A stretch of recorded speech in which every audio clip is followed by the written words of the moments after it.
Mesdames, Messieurs, bonsoir et bienvenue pour ce nouveau rendez-vous sur Al24 News. Voici les titres.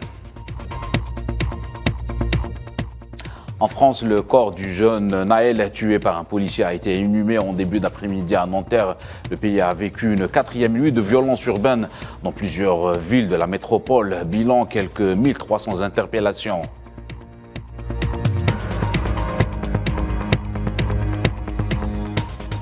Lors d'un échange téléphonique avec le président palestinien Mahmoud Abbas, le président russe Vladimir Poutine a rappelé l'attachement de son pays au soutien du peuple palestinien.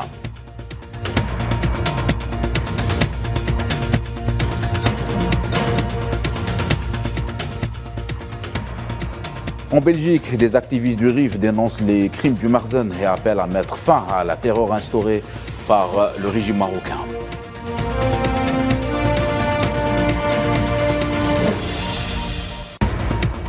Sommet de Bruxelles, plus de désaccords que de consensus.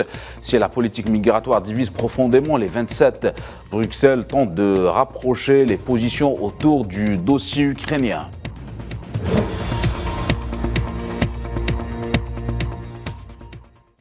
Voilà pour les titres. Bonsoir à tous. Nous allons entamer ce journal avec l'actualité du président algérien Abdelmadjid Tebboune. Il s'est entretenu ce samedi par téléphone avec son homologue iranien Ibrahim Raïssi. Les deux dirigeants ont convenu de renforcer la coopération conjointe et accélérer la réunion du comité supérieur conjoint entre les deux pays. Ibrahim Raïssi a félicité son homologue algérien Abdelmadjid Tebboune pour l'élection de l'Algérie en tant que membre non permanent du Conseil de sécurité de l'ONU, ainsi que ses félicitations au peuple algérien à l'occasion de Eid al-Adha et du 61e anniversaire de la fête de l'indépendance. Pour sa part, le président Abdelmadjid Tebboune a exprimé ses remerciements pour cette communication fraternelle, adressant ses félicitations au peuple iranien à l'occasion de Eid al-Adha, lui souhaitant à tout le bien et la prospérité. Nous vous le disions en titre, les obsèques du jeune Naël en France, tué par un agent de police lors d'un contrôle routier mardi dernier, ont eu lieu ce samedi à la mosquée Ibn Badis de Nanterre. Par la suite, le corps a été inhumé au cimetière du Mont Valérien en présence de nombreuses personnes venues rendre hommage au jeune homme. Pour rappel, le policier de 38 ans, auteur du coup de feu, a été mis en examen pour homicide volontaire et placé en détention provisoire depuis 48 heures. Et suite à cet assassinat, plusieurs villes françaises ont connu une 4e nuit de violence urbaine, notamment à Paris et à Marseille, au cours de laquelle plus de 1300 personnes ont été interpellées selon le ministère de l'Intérieur. 234 bâtiments ont été incendiés ou dégradés et plus de 2000 incendies ont été comptabilisés sur la voie publique.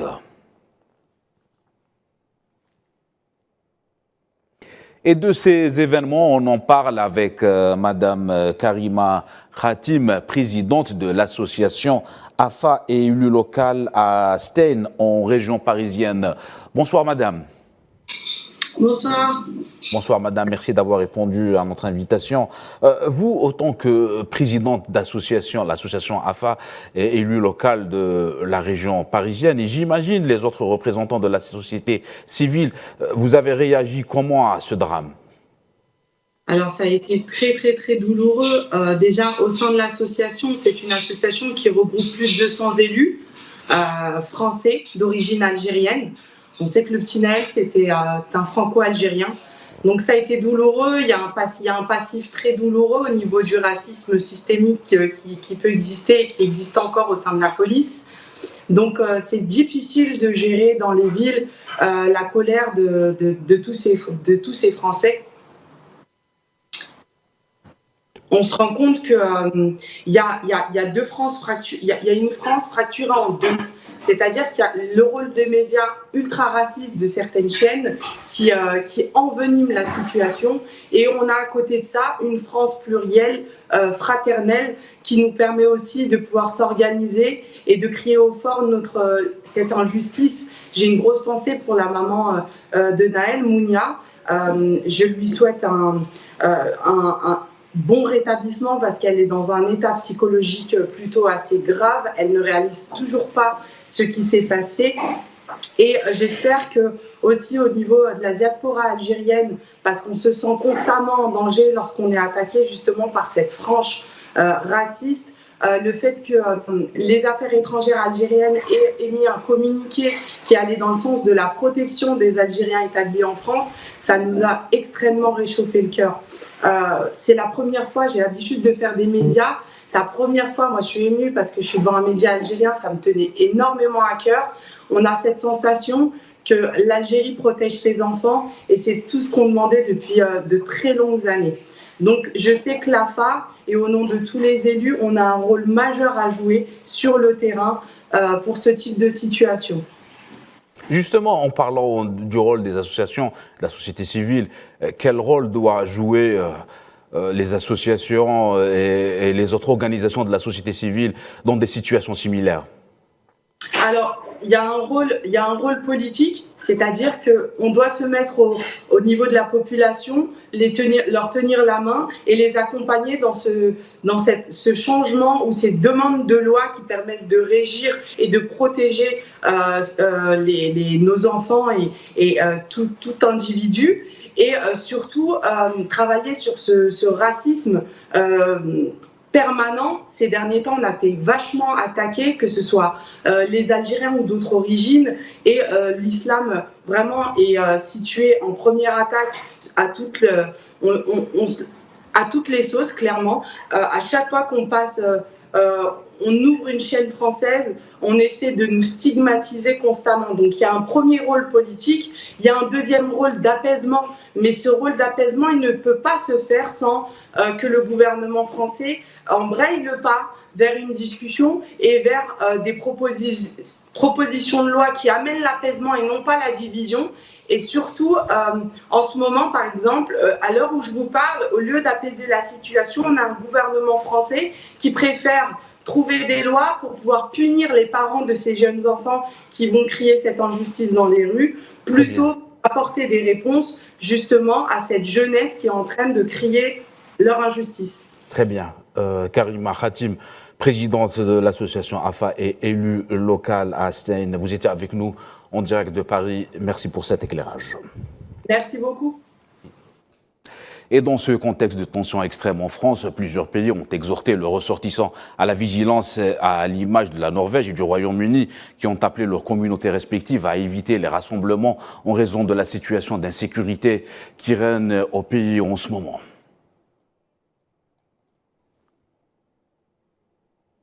Et la visite d'État d'Emmanuel Macron en Allemagne, qui devait se tenir du 2 au 4 juillet, a été reportée à une date ultérieure. C'est ce qu'a annoncé l'Élysée ce samedi dans un communiqué, conséquence du climat de violence qui règne actuellement en France. Ce déplacement devait être la première visite d'État d'un président français outre-Rhin depuis 2000. À noter que pour les mêmes motifs, le chef d'État français a écourté son déplacement à Bruxelles vendredi 30 juin. Dossier palestinien, la Grande-Bretagne, l'Australie ainsi que le Canada ont appelé le gouvernement sioniste à revenir sur sa décision d'approuver d'implanter de nouvelles colonies en Cisjordanie, se disant profondément préoccupés par un cycle de violence en cours. Pour rappel, cette semaine, l'entité sioniste a approuvé plus de 5700 nouvelles unités de colonisation en Cisjordanie et a instauré le mois dernier des réformes au niveau processus d'approbation des colonies lui permettant d'accélérer la procédure. Les ministères des Affaires étrangères de Grande-Bretagne, d'Australie et du Canada ont conjointement déclaré dans un communiqué que l'expansion continue des colonies est un obstacle à la paix et a un impact négatif sur les efforts visant à parvenir à une solution négociée à deux États. À noter que l'Espagne et la Turquie ont également exprimé le refus catégorique de la décision sioniste relative à l'expansion des colonies. On reste dans les territoires occupés. De nouvelles incursions opérées par les forces sionistes ont eu lieu dans plusieurs localités à Naplouse, en Cisjordanie, qui ont attaqué ce matin la ville de Bita en procédant à des tirs de bombes lacrymogènes en direction de quelques enfants. Les villages de Salim et de Roujaïb ont également fait l'objet d'incursions sionistes dès l'aube de ce samedi 1er juillet. Et le président russe Vladimir Poutine s'est entretenu par téléphone avec son homologue palestinien Mahmoud Abbas. Le président Poutine a réaffirmé sa position de principe en faveur d'une solution juste et durable à la question palestinienne basée sur le droit international en vigueur. Les deux parties ont exprimé leur intention mutuelle de poursuivre le développement progressif des relations amicales traditionnelles russo-palestiniennes, selon un communiqué du Kremlin. Pendant ce temps, Mahmoud Abbas a annoncé son plein soutien aux mesures prises par les dirigeants russes pour protéger l'ordre constitutionnel et la loi et l'ordre en Russie.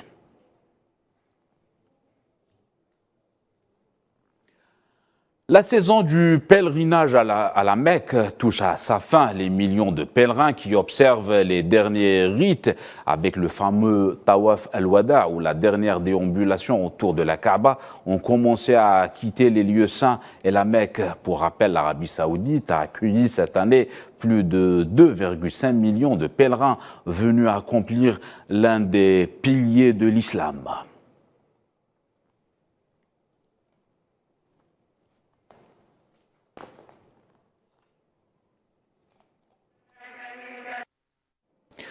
En Belgique, nous vous le disions en titre, plusieurs activistes du RIF se sont rassemblés devant le siège du ministère des Affaires étrangères belge pour protester contre l'arrestation d'un de leurs par le régime du Maroc et dénoncer la politique d'oppression et de terreur pratiquée par le régime du Marzan.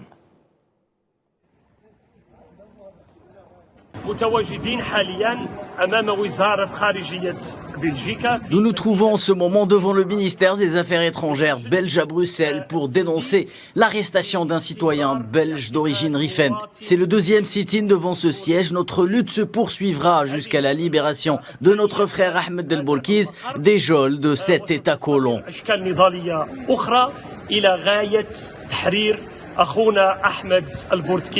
من سجون دولة الاحتلال. الإشكالية اليوم ما يسمى بالمغرب. La problématique aujourd'hui, c'est que le régime alaoui dictatorial est bâti sur la tyrannie exercée sur son peuple, ou ses trois peuples dans la région, qui sont le peuple sahraoui au sud, le peuple du Maroc au centre et le peuple rifin. Et cette question doit cesser. Les trois peuples doivent se rebeller, se réveiller de leur sommeil profond. Ce régime n'a plus que l'oppression et la tyrannie contre ces peuples. Une délégation du Front Polisario participe depuis 2 jours aux travaux de la 26e édition du Forum de Sao Paulo au Brésil. Cette réunion régionale connaît la participation des partis et mouvements politiques de gauche d'Amérique latine et des Caraïbes sous le thème renforcement de l'intégration et avancement de la souveraineté latino-américaine.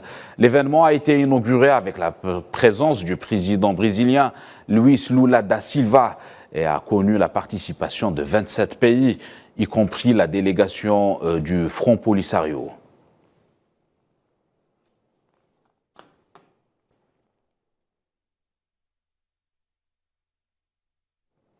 Les ambitions de la Chine, c'est aussi la valeur du commerce entre la Chine et l'Afrique a atteint les 200,82 milliards de dollars, soit une hausse de 11,1% en glissement annuel, conformément aux chiffres publiés par le ministère du commerce chinois. La Chine a conforté ainsi sa position de premier partenaire commercial de l'Afrique.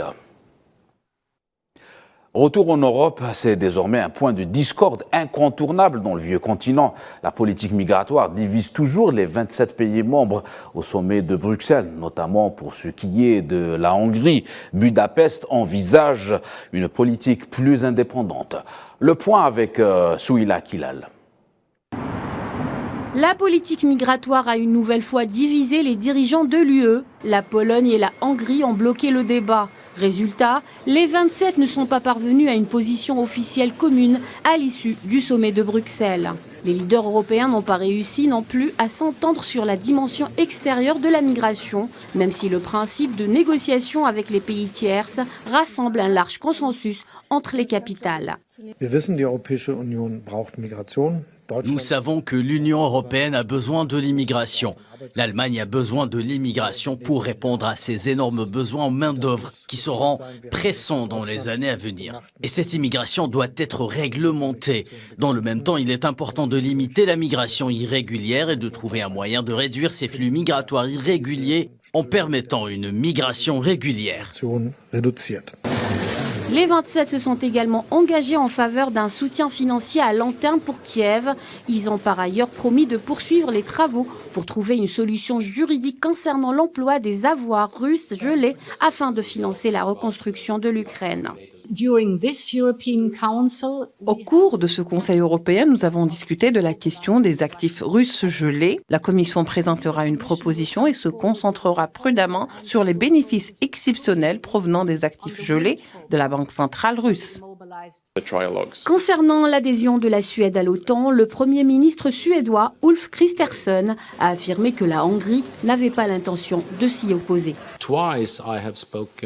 J'ai parlé 2 fois au Premier ministre Orban de la ratification par la Hongrie de l'adhésion de la Suède à l'OTAN. La dernière fois, c'était hier. Et durant les 2 fois, il a confirmé que la Hongrie ne retarderait pas l'adhésion de la Suède. Enfin, les 27 se sont engagés à réduire la dépendance de l'UE vis-à-vis de la Chine et ont débattu de la manière de trouver un équilibre entre la réduction des risques et l'engagement dans des domaines tels que le changement climatique. Les conclusions du sommet appellent la Chine à faire pression sur la Russie pour stopper la guerre en Ukraine et expriment leur inquiétude face aux tensions croissantes dans le détroit de Taïwan, tout en soulignant un intérêt commun pour les relations stables. Et toujours en Europe, les 27 États membres de l'Union européenne se sont penchés sur la question de la compétitivité européenne. Les dirigeants européens s'accordent à dire que l'Europe a besoin d'une nouvelle politique en matière de compétitivité, notamment pour se faire une place entre Washington et Pékin. Les détails avec Safouane Ben Sabri. L'Europe à la traîne en matière de compétitivité, c'est le constat fait à contre-cœur par plusieurs pays membres de l'Union européenne. Face aux géants chinois et américains, l'Europe peine à parler d'une seule voix et peser face aux 2 puissances économiques. Les 27 se sont engagés une nouvelle fois à améliorer leur compétitivité à long terme, à travers notamment l'amélioration du marché unique et la réduction des charges administratives. Une stratégie difficile à concrétiser alors même que les États-Unis font cavalier seul en ayant introduit une loi pour lutter contre l'inflation. 9 membres sur 10 de l'Union européenne estiment que celle-ci est moins attrayante que ses concurrents internationaux. Un exemple du défi pour la compétitivité de l'Europe vient des États-Unis. Les États-Unis ont une nouvelle loi sur la réduction de l'inflation qui favorise les entreprises américaines. Cela favorise l'investissement aux États-Unis pour les entreprises étrangères et aide ces entreprises à être plus actives aux États-Unis. Le bloc européen n'en est pas à sa première tentative de relever sa compétitivité et son attractivité. Dès 2010, l'Union européenne avait proposé un plan en 2020. Ce dernier a échoué. 13 ans plus tard, l'Europe est confrontée à une conjoncture internationale difficile, faisant face à des difficultés d'approvisionnement en énergie depuis le début de la guerre en Ukraine. Voilà, c'est la fin de ce journal. Merci à vous de nous avoir suivis. Excellente soirée à tous.